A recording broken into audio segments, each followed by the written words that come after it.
that might blow the whole thing open. An audio recording of Weinstein made by an Italian model named Ambra Gutierrez, who was wearing a wire. And she'd managed to capture this moment where Weinstein appeared to confess to repeatedly assaulting women. Gutierrez had been assaulted by Weinstein the day before. He'd grabbed her breasts without consent. Here's what I'll say about this recording. The actual story of how it was made and how I eventually got a hold of it, I got it. is truly surprising. Recording? And I will tell that whole story in the next episode of this podcast.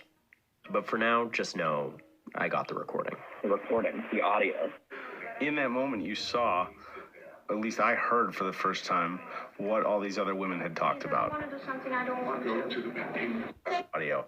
You walked into NBC, and we went into like a side room, and you played it for me. I'm telling you right now. What do we have to do here? I'm going to take a shower. You sit there and have a drink. I Water. don't drink. Can I stay on the bar? No, you must come here now. I remember thinking at the time, like, his voice was like so monstrous and chilling. In that moment, you saw, at least I heard for the first time, what all these other women had talked about. I want to do something I don't want Go to. to the bathroom. Come here. Listen to me. I want to go downstairs. The most damning portion of the recording comes when Gutierrez asks Weinstein why, the day before, he touched her breasts.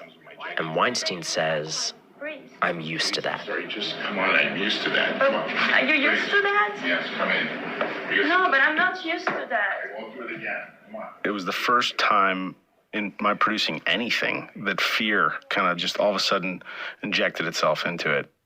The thought I had at that moment was, this is the beginning of the end of Harvey Weinstein.